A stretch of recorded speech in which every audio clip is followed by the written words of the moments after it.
Good morning, all of you. In today's session, we are going to start with CSIR NET JRF Chemical Science, December 2015, Part C, Series 6.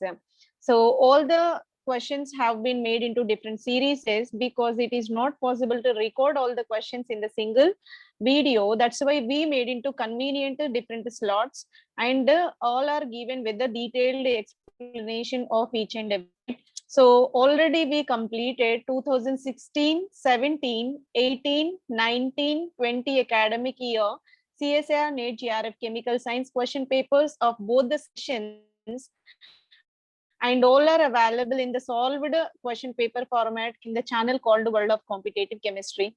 This kind of previous year standard question paper discussion will fetching you towards your research aspiration and also any competitive exams and the entrance examinations as well. Let us enter into our today's actual concept. This is the CSIR NET JRF Chemical Science December 2015 Part C Series 6, consisting questions from 121 to 130. 10 questions are going to be solved in this session. Let us go with question number 121. It is the part of physical chemistry. According to transition state theory, one of the vibration in the activated complex is a loose vibration. The partition function of this loose vibration is equal to, right? What is the partition function we have to depict? Here, Kb denotes a Boltzmann constant, H is the Planck's constant. So this is the condition is provided. Let us go with how the partition function to be calculated.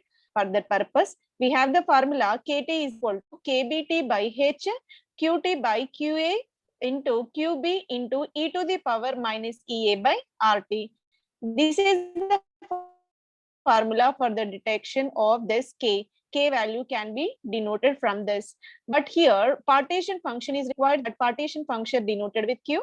Q is equal to Kbt by H nu can be taken. Okay, when Q taken this side, here Kbt is there in the numerator, that will be taken. Here H is there in the denominator, and the remaining entire term present, that will become nu. Nu is nothing but frequency. Q is equal to Kbt by H nu, where Q denotes what? Partition function for the loose vibration. Kb denotes Boltzmann constant. T is the at which we are operating this one.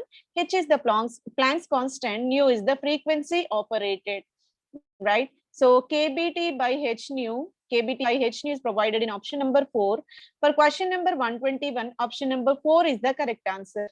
Let us move on to question number 122. It is the part of group theory. Possible term symbol for excited state of sodium atom, the electronic configuration is 1s2, 2s2, 2p6, 3p1 is RR. Okay, so when actually electron present in 3s1, right? But what they are asking for excited state of sodium, so that electron from s orbital now transition into p orbital. For this 3p1, what will be the ground? What will be the excited state term symbol we have to depict?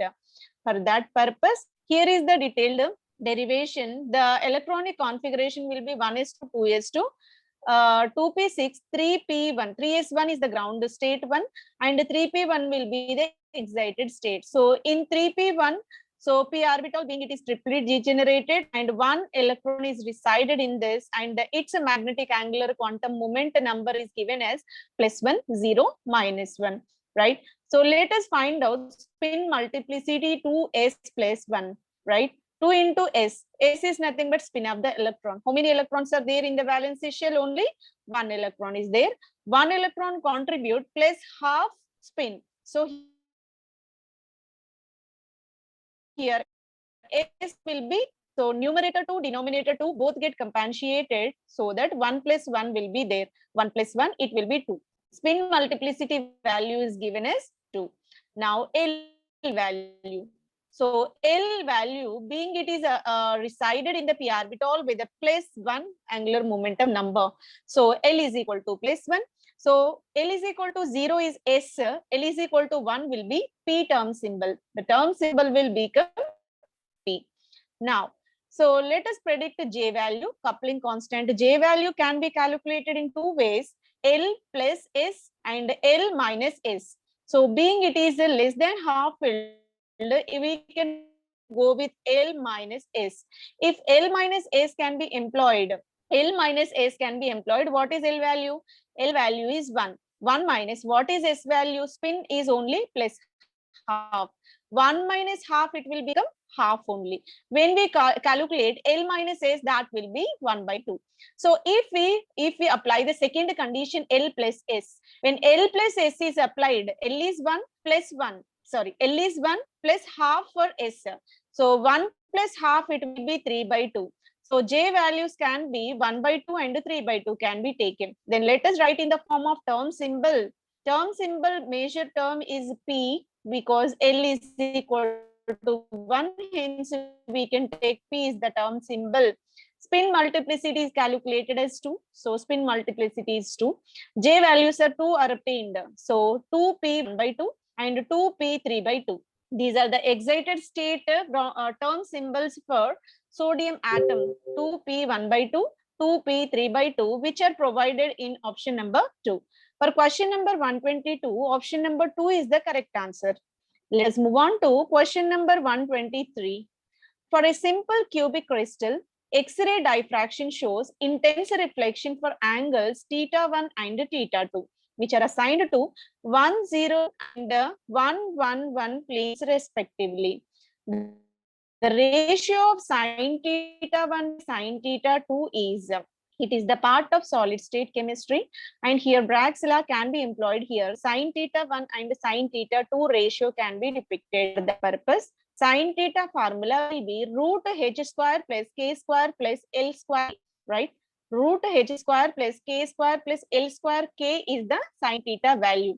H, K, L are the Miller indices. Here we have two kind of Miller indices. So one is 101 plane, second is 111 plane. Okay, so we can employ these two with the sin theta 1 and sin theta 2, right? Let us go with 101 plane, so that sin theta 1 it will be.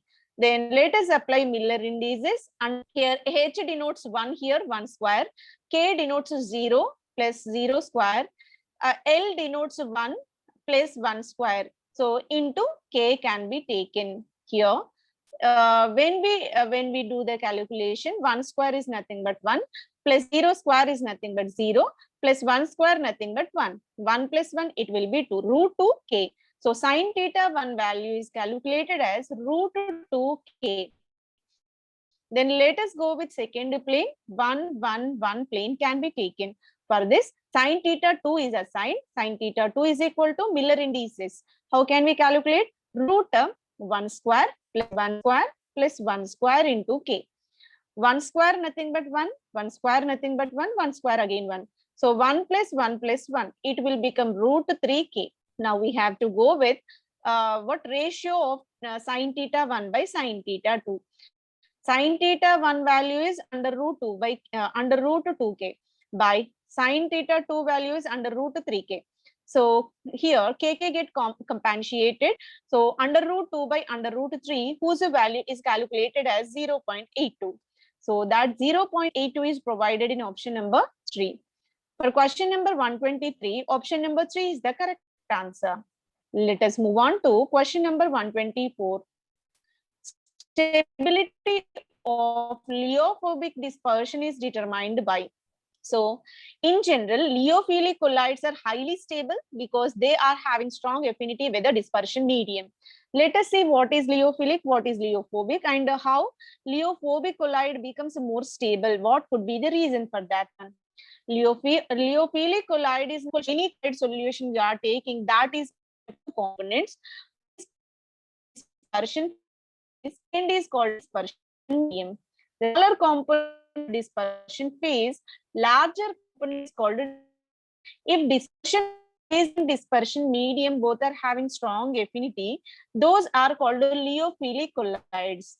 If starch added to water, that is an example, starch dissolved in water that used to form the glue or gummy type of material, and that starch becomes dispersion phase, and water dispersion medium being it is a larger proportion. right? So in that case, so after slight warming, what happened? They are used to form a Liophilic colloid because there is a strong association. Leophobic colloid is nothing but dispersion phase having no affinity towards the dispersion medium, so that Leophobic colloids will be formed, right? So in this case, how can we attain the stability? Being these are unstable, mostly irreversible in nature, then how can we attain the stability for this one? For that, it is conveniently explained by the property called electrical double layer. If dispersion phase particles are associated with positive charge, now dispersion medium particles are able to form a electrical double layer on its surface, so that energy compensation is possible and it will becomes more stable. So the main reason for Leophobic colloid to become a stable one because of electrical double layer, and that used to induce the repulsions and interparticle van der Waals interaction used there. Okay, so this is the major reason. So electrical double layer formation, which is clear depicted in this diagram. So here central Leophobic dispersion phase is having a positive charge, and it can be associated by a negatively charged at the junction, so that here stability will be induced. So that is given in the option number 1. For question number 124, option number 1 is the correct answer. Let us move on to question number 125. Again, it is a part of physical chemistry. A certain two-level system has a stationary state energies E1 and E2. Quantum chemistry question it is. E1 is less than E2 with the normalized wave function pi1 and pi2 respectively. In the presence of perturbation V, the second order correction of the energy for the first state pi1 will be, right? So for this second order energy correction to be depicted, for that purpose, in general energy difference is given by integration psi star h psi d tau. Here, energy difference between two consecutive energy levels is given by integration psi star h psi d tau is the formula. For second order energy correction, the formula will be E2 is equal to 1 psi 1 mod V psi 2 whole square by E1 minus E2, because we have to get the second order energy correction. Energy difference will be the first to second level energy correction can be taken. E1 minus E2 can be taken. That is provided in option number 3. Psi 1 mod V psi 2 whole square by E1 minus E2. This is the second order energy correction for the first state psi 1. So for question number 125, option number 3 is the correct answer. Let us move on to question number 126. It is the part of spectroscopic analytical method. Proton NMR frequency 1 Tesla is 42.4 megahertz. If the gyromagnetic ratio of proton NMR and C13 NMR are 7 into 10 to the power 7, 6 into 10 to the power 7, 5 into 10 to the power 7, Tesla inverse, second inverse respectively. What will be the C13 frequency at 1 Tesla? Why we are mentioning this Tesla means here, in case of proton NMR, there is a radio frequency and a magnetic moment, both are operated simultaneously. So that here frequency is mentioned and magnetic moment, how much external magnetic field we are operating, that is also mentioned, that how much it is 1 Tesla. At this 1 Tesla magnetic moment, applied magnetic field, NMR frequency is 42.4 megahertz, and the gyromagnetic ratio of proton and C13 both are provided. Only the thing we have to predict is C13 frequency. Proton frequency is given, C13 frequency to be predicted. So we are using the formula nu1 by nu2 is equal to gamma 1 by gamma 2.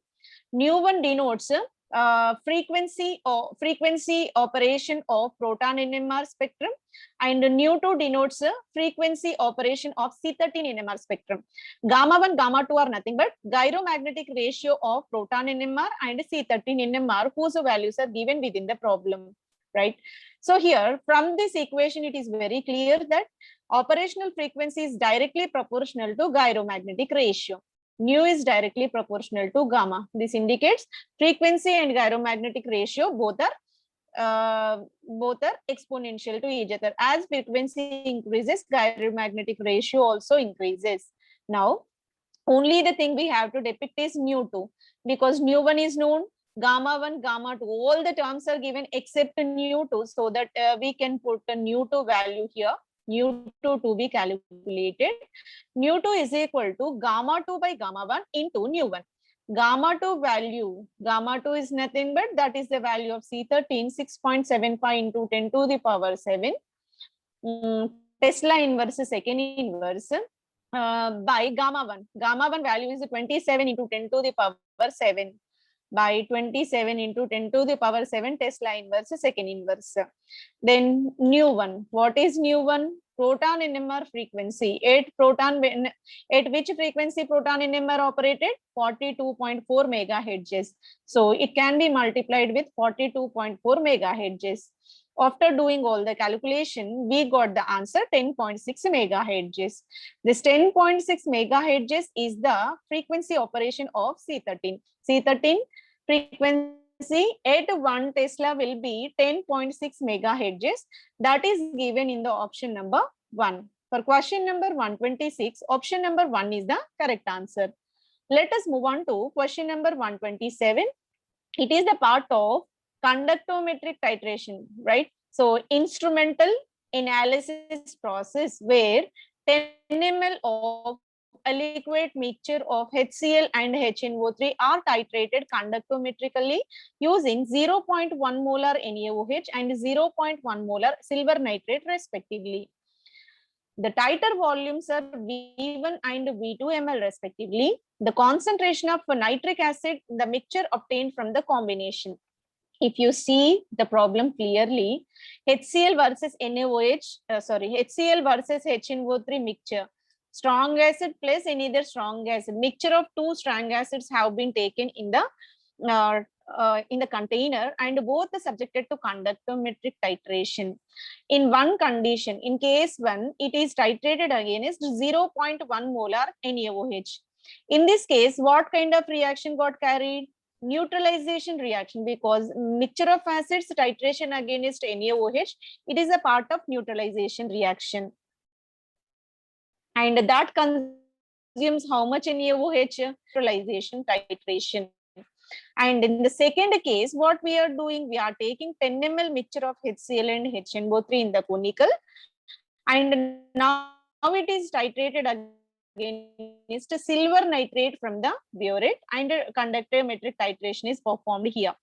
During this process, there is a possibility of precipitation reaction. There is a possibility of precipitation reaction, being it is precipitation reaction and consumes V2 volume of silver nitrate, not NaOH, V2 volume of silver nitrate consumed here.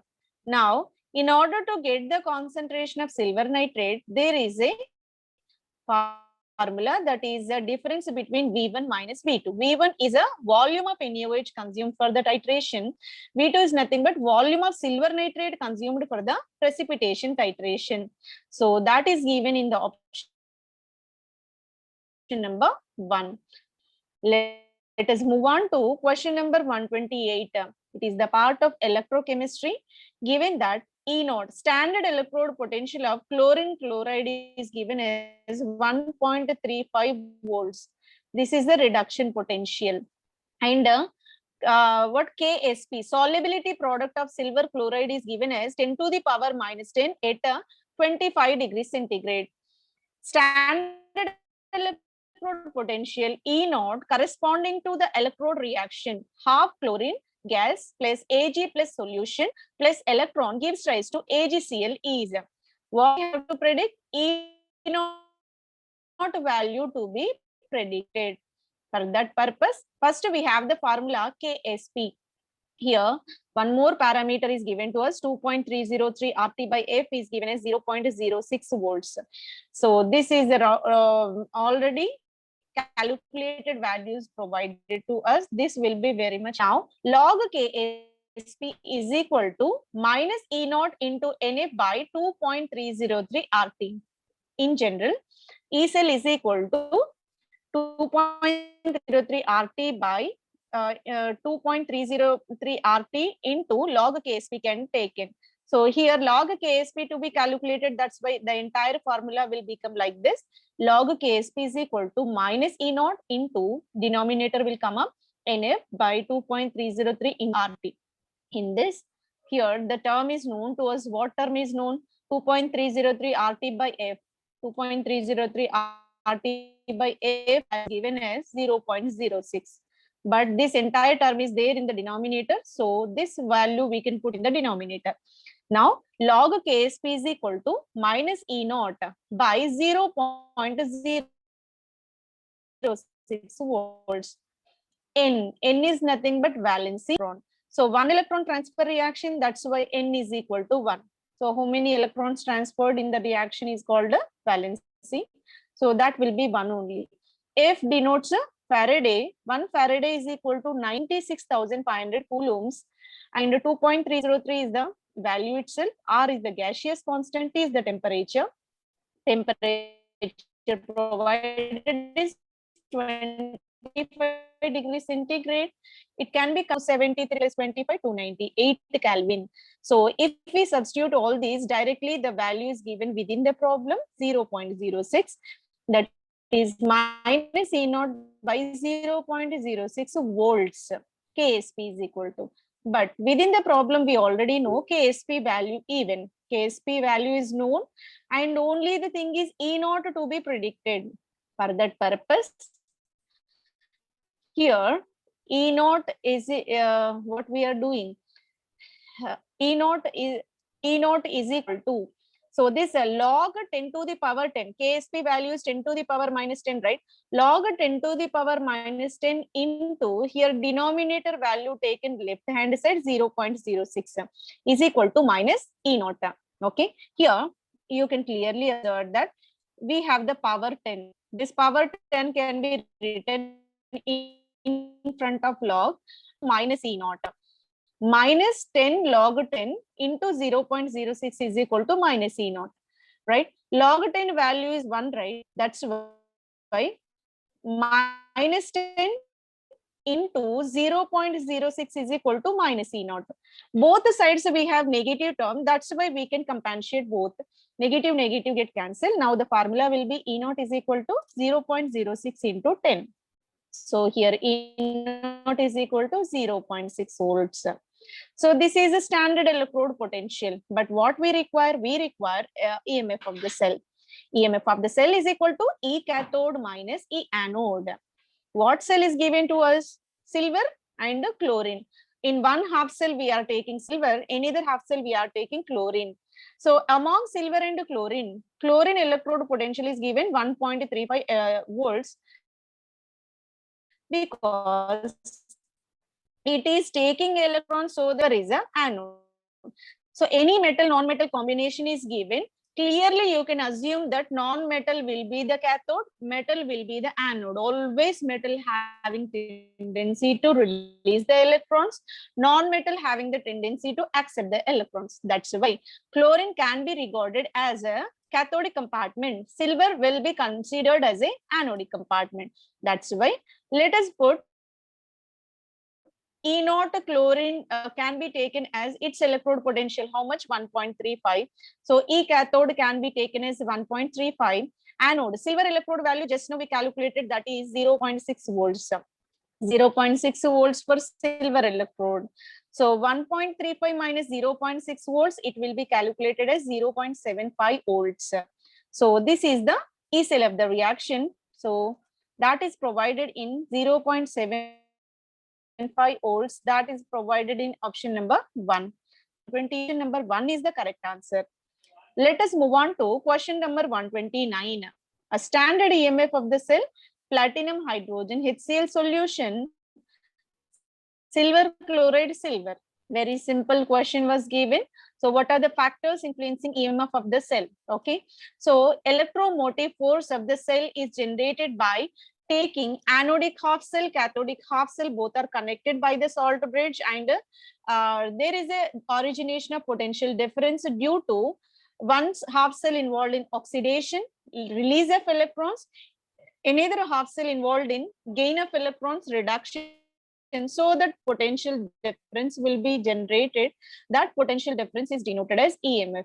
This potential difference, not only for this hydrogen HCl, AgCl, Ag, for any kind of cell, this potential difference mainly reciprocal of temperature, because random instead of regular flow, so that conductance decreases and subsequently electromotive force also decreases. Temperature to metallic conduction always a reciprocal relationship, and consequently EMF of the cell also reciprocally related with the temperature. So here hydrogen HCl and AgCl Ag, when this kind of galvanic cell was considered, for this EMF of the cell is decreased with the temperature. As the temperature rises, EMF will be lowered because there is an inverse proportionality, right? For question number 129, option number 2 is the correct answer. And the last question of the series, the molecule with the smallest rotational constant in the microwave spectrum among the following is, right? Here microwave spectrum was given. When we consider UV spectrum is related with electronic transition. IR spectrum is related with the vibrational transition. Microwave spectrum is related with rotational transitions only. Rotational transitions are very slight energy gap containing one, and always there is a relation between rotational energy and reduced mass like this. Rotational constant B is inversely proportional to reduced mass mu. B is proportional to 1 by mu. B denotes rotation and mu is the reduced mass. What is the relation? Inverse proportionality. Means, so as the size, as the molar mass of the molecule increases, its rotational constant will be lowered. In order to rotate, that should be smaller. If the heavy particle was taken, rotation becomes difficult. That's the reason why reduced mass and rotational constant both are inversely proportional. Larger the size, larger the molecule, heavier the molecule, smaller the rotational constant, because there is an inverse proportionality, reciprocal to each other. So when we see all the molecules, all are triply bonded compounds. Nitrogen triple bonded with carbon, and the second compound carbon to carbon, one carbon is with hydrogen, either carbon with a chlorine.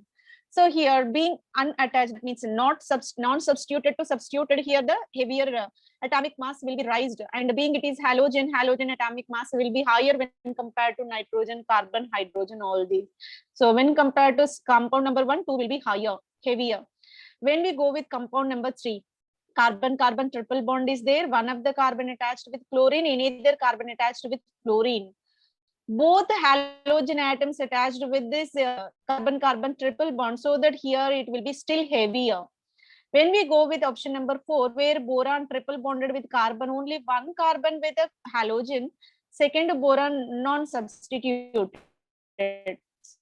So we can't expect a heavier mass for this one. So only the possibility of heavier molecule is C triple bond CF and Cl, right? So here this will be the heavier molecule, and subsequently its rotational constant was smallest, because larger the molecule, smaller the rotational constant. So option number 3 is the correct answer, because we have two halogen groups attached to the carbon-carbon triple bond. So it will be the heavier atom molecule, heavier molecule, sorry. So that here for question number 130, option number 3 is the correct answer. By this, entire series 6 of CSIR NET JRF Chemical Science December 2015 have been completed. Hope this will be helpful for your preparation. Thank you very much for your consistent listening. Thank you one and all.